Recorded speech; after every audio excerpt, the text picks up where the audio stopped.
가장 상식적인 판단이었다라고 생각을 하는데 공소사실, 검찰의 공소사실을 보면 다 이렇게 돼 있어요. 이재명이 A라고 발언을 했는데 그거는 B라는 뜻이다. 네. 그런데 B는 허위사실이다. 창작이네. 전부 다 몇 가지를 다 그렇게 써놨어요. 그런데 이 판사는 뭐라고 하냐면 제발 말한 대로 좀 들어 먹어라. 나 이거거든요. A라고 얘기했으면 A를 얘기하지. 예. 왜 B라고 얘기하냐. B라고 얘기한 적 없다라고 하면서 A에 대해서만 쫙 판단을 하거든요. 그리고 그거는 주장일 뿐이고 의견일 뿐이고 아니면 설령 사실이라 할지라도 허위 사실 아니다라고 네. 이야기를 하거든요.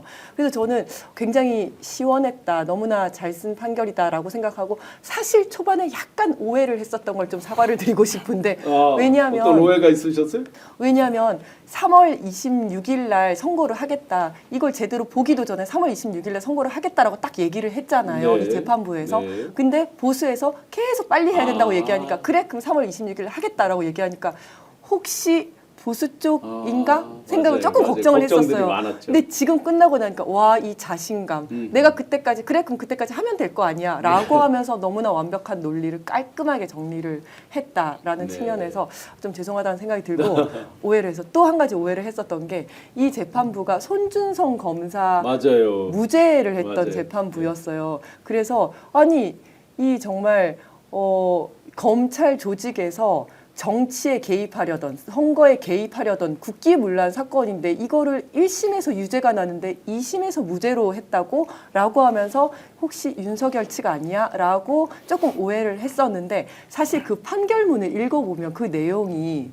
손준성이 직접 국힘에 준 게 아니라 더 위에 있는 배후 세력 윤석열 등의 배후 세력이 김웅한테 직접 줬을 수 있다 이런 거거든요. 배후 세력을 적시를 하고 있습니다. 네. 그래서 아 그런 내용이었구나. 사실은 판결문을 안 보고 지문만 보고 오해를 했었었는데 저희가 그 섣불리 혹시 네. 압박을 네, 한 거 아닌가 이제 그런 부분에 대한 맞습니다. 사과 말씀이죠. 네. 김 박사님, 네. 저랑 어느 정도 친하면 제가 잘 안다라고 얘기해야 돼요? 안다 모른다. 저 김 박사님 잘 모릅니다. 잘 압니다. 기준이 뭐예요? 잘 모르겠는데요. 그러니까 뭐 제가 볼 때 이런 얘기를 서슴없이 그냥 장난처럼 할 수 있으면 잘하는 사이겠죠. 근데 네. 이런 말 쉽게 못 하죠. 누구한테도 이런 질문 한다는 건 매우 결례가 되는 상황이라는 생각이 들고요. 저희가 수요일 날 바로 이 자리에서 유튜브에서 이걸 방송을 했어요. 네. 거의 생중계처럼 방송을 네, 했었습니다. 예. 아 판결할 때. 네, 그래서 네네. 유튜브 방송 중에서는 가장 빠르게 소식을 전달해서 무죄라고 전달을 하고 이 자리에 앉아 있었던 전교환 대표 눈물 흘리고 맞아요. 그다음에 그래서 저기 눈물 흘리는 오창익 장면이 대표님 눈물 흘리고 화제가 됐어요. 여기 또 임세영 소장도 그래서 저만 눈물을 안 흘려서 좀 이상한 사람이 돼버렸긴 했는데 그만큼 많은 분들이 이렇게 고심을 했고 마음 아파했던 거라 생각이 드는데 저는 그 다음 날 이건태 의원님이 어느 유튜브 방송에 나오셔가지고 하신 말씀을 들으면서 야 이거 명쾌하다. 직접 하신 말씀인데요. 그 2심 재판부 첫 재판할 때 이제 검찰한테 물어봤다라고 하는 게 김문기가 골프 치지 않았다는 이 말은 이재명 대표가 실제 한 말은 아닌데 검찰이 해석을 통해서 도출한 공소 사실입니까? 니네들이 해석한 거 아니야? 라고 물어봤다는 거. 재판장이 이제 이번에 다 무죄로 나온 내용들입니다만 두 번째가 허위사실 공포죄는 후보자의 행위만 처벌하도록 되어 있는데 백현동 관련해서 두 개의 큰 문장 덩어리가 있는데 그 내용 중에 후보자 행위가 뭡니까? 내용이 특정이 되는 거야? 라고 질문을 했다는 거고 세 번째가 국회 증감법에 의해서 일체 불이익한 처벌을 못하도록 되어 있는데 이거 선거법 기소도 여기 해당됩니까?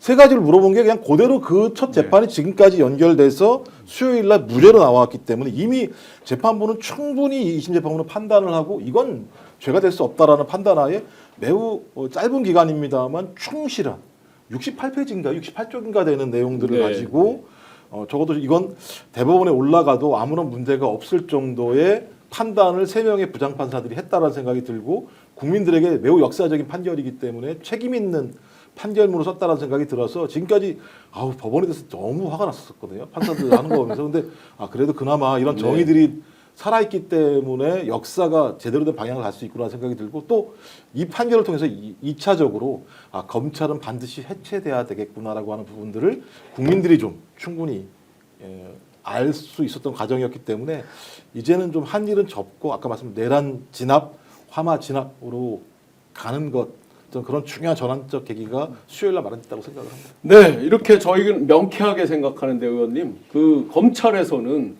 윤석열 내란 우두머리에 대해서는 즉시 항고가 아닌 즉시 포기를 했습니다. 맞습니다. 그쵸. 그런데 포기했죠. 즉시 이재명 포기. 집권에 대해서는 즉시 상고를 했어요. 네. 그때 즉시 항고도 자기들의 권한이자 의무인데 네. 그 부분을 하지 않고 이건 지금 뭐 불과 몇 시간 지났다고 그냥 즉시 상고를 해버렸습니다.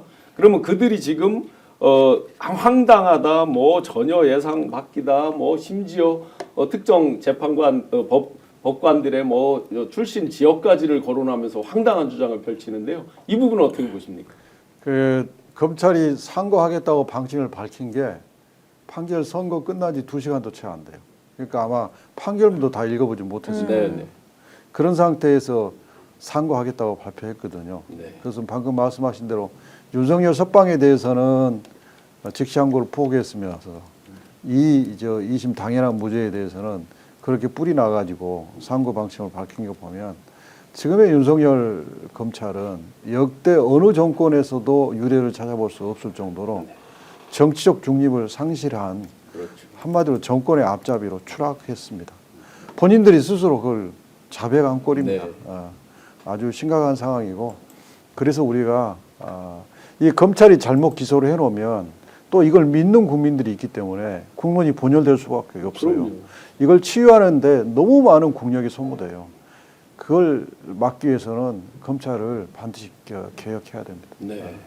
지금 그 보수 유튜버들 중심으로 또 이제 뭐 국민의힘 일부 의원들을 중심으로 이제 황당한 주장을 하고 있어요. 여기서 대법원으로 이제 검찰이 즉시 상고하면서 네. 우리가 흔히 아는 뭐 여차저차해서 대법에서 따져서 뭐가 잘못되면 파기 환송이라고 하잖아요. 네, 돌려보내는 거잖아요. 네. 근데 이제 시간이 없다 이런 뜻인지 모르겠는데 그것도 안 되고 파기 자판기도 아니고 파기 자판이다 하면서 막 그 일방적으로 어떤 뭔가를 목표를 갖고 빌딩하는 것 같은 네. 그런 느낌이 있거든요. 그 부분 설명 좀 한번 부탁드립니다. 파기 자판할 거라고 얘기하고 있습니까? 뭐 그런 식으로 그쪽에서? 한다고 그러면서 유튜버들이 엄청나게 올리고 있죠 지금. 보통은 대법원에서는 이게 이제 사실은 이제 대법원에서는 사실심이 아니라 법률심입니다. 그렇죠. 근데 지금 여기서 계속 문제가 됐었던 게 A 발언을 했냐 B 발언을 했냐 이거기 때문에 사실이 확정이 됐습니다. 네. A라는 발언을 했다. 그러니까 이건 허위가 아니다. 그래서 법률심에 가서 별로 다툴 일이 없어 보이고 네. 그래서 저는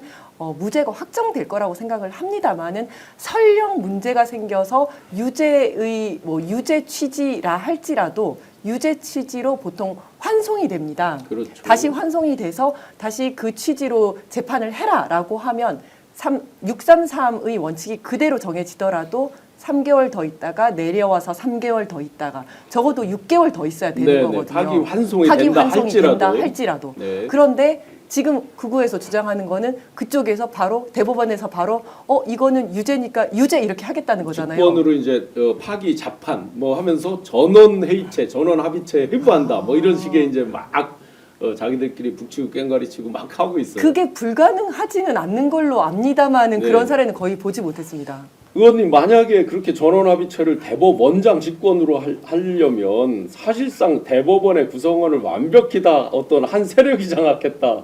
뭐 이 정도 돼도 될까 말까 할 것 같은데 현실성이 있는 주장들입니까? 현실성이 전혀 없고요. 그러니까 파기 자판은 거의 쓰지 않는 방법입니다. 네. 꼭 필요한 경우 그런 경우 아니면 안 쓰는 방법이고 지금 대법원의 한 부가 4명의 대법관으로 예. 이루어졌거든요. 이분들이 이걸 그렇게 이 4분이 의사 일치가 돼야만이 또 전원 그런 이상한 판결을 할 수 있는데 그렇게 할 리가 없고 여기서 하나 우리가 유념해야 될 것은 이 2심 판결에 쓰였던 법리들이 갑자기 2심의 이 재판부가 동원한 법리가 아니라 네. 이 허위사실 공표죄는 그간 수많은 판례들이 나와 있어요. 그 판례의 주류적인 입장이에요. 네. 이 케이스만 쓰는 그런 것이 아니라 다른 케이스에서도 이렇게 판단을 다 해봤어요. 그렇죠. 우리 사안에만 특별한 적용이 아니에요. 그러니까 1심 판결이 이례적인 판결이라는 겁니다. 네. 그런 계속해서 써왔던 그런 법리 판단들, 그런 사실 인정들, 그것에 의하면 당연히 2심 판결처럼 내려져야 되는 거예요. 그래서 우리가 1심이 끝났을 때, 그래서 1심에 대해서 무죄라고 다들 생각했고, 우리 네. 변호인들은 걱정을 안 했어요. 네. 그리고 그 판결을 받고는 변호인들이 정말 황당했죠. 어떻게 이런 판결을 할 수 있느냐. 그래서 이제 뭐 김기현 대표나 저쪽에 국회의원들이 뭐 이게 변호인 의견서 같다고 그러는데 네. 그 변호인 의견서가 다른 게 아니고 대법원 판례들을 쭉 써놓은 거예요. 왜 이 판례를 적용하지 않느냐? 네. 이 판례를 적용하면 무죄일 수밖에 없다. 그러니까 너무 당연한 판결인데 저쪽에서 워낙 강하게 저 1심 판결이 당연하고 2심 판결이 잘못된 것을 주장하고 있으니까 그러니까 국힘당의 뭐 율사 출신 의원들이 자기 지지자들 국민들을 혹세무민하고 있는 네. 겁니다. 우리가 그 착시가 드는 모양이에요. 사실은 1심이 잘못된 거고 황당한 거고 그렇죠. 2심이 이제 제자리로 돌아오게 만든 것인데 거꾸로 그들이 하도 1심을 뭐 막 박수치고 막 해놓고 지금 와서 이렇게 하니까 그 착시가 된 것 같은데 수치로 보니까요. 이런 비슷한 류의 사건에서 공직선거법 뭐 이런 거에서 200건이 넘는 중에 딱 4건만 뭐 파기환송이 됐다 이렇게 나오더라고요. 아니 말씀하신 것처럼 대법원 판례라고 하는 거 대법관들이 최종적으로 확인해 준 거잖아요. 네. 근데 그걸 자기들이 예를 들면 다시 거부를 하면서 부정을 한다라고 얘기하는 건 법원 스스로가 자기 판례를 부정하는 상황이 벌어지는 거면 제가 볼 때 헌법재판소도 마찬가지입니다만 법원이 존재에 존립할 기반이 없는 거죠. 그러니까 그런 어떤 법원의 판례를 존중하지 않는 대법관들이 존재하면서 소위 야당 당대표에 대해서 그런 것들 갖다가 잣대를 들이대서 자기 자판을 한다라고 얘기하는 건 국민들에게 사법 질서가 완전히 무너졌다라고 하는 부분들을 확인해 주는 거기 때문에 저는 그런 일이 없을 거라는 생각이 드는데 제가 지금 보수 패널들 보면 맨날 놀랐던 게 뭐냐면 어떻게 1심에서 유죄가 나왔는데 2심에서 무죄가 나오느냐 이렇게 얘기를 해요. 그래서 1심을 봐라. 아니 이런 일로 누가 징역 1년에 집행유예 2년을 때리는 게 사례가 있냐. 왜 이건 비판을 안 하면서 이것을 바로잡은 2심을 문제 제기하냐. 당신들은 맨날 편리한 것만 얘기한다. 권성동도 마찬가지 아닙니까? 네. 승복해라. 그래놓고 그랬다가? 그 다음날 야 이게 문제가 많잖아. 우리 법 연구회 아니야? 자기는 우리 법 연구회 출신 때문에 죄송한 뭐 우리 법 연구가 문제가 있다는 게 아니라 그 재판에서 살아난 사람이잖아요.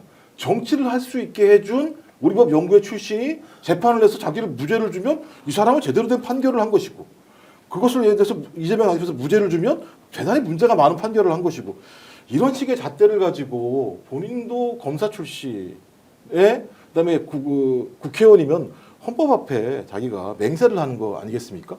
아니 헌법 앞에서 본인 스스로가 소위 사상과 표현의 자유를 다 존중하겠다고 얘기한 사람이 사상 건건이 이념의 잣대를 가지고 들이대면서 국민들을 분열시키는 사람이 집권 여당의 원내대표로 존재한다라고 하는 것 자체가 제가 볼 때 우리 국민한테 불행한 거라 생각이 들고요. 저는 그때 그 판사가 진짜 이념적 잣대로 권성동 원내대표를 유죄를 줬어야 된다고 생각이 할 말은 아닙니다만 진짜. 스픽스는 말하는 언론입니다. 대세는 유튜브, 그중에서 스픽스. 좋아요, 댓글, 구독, 알림 설정.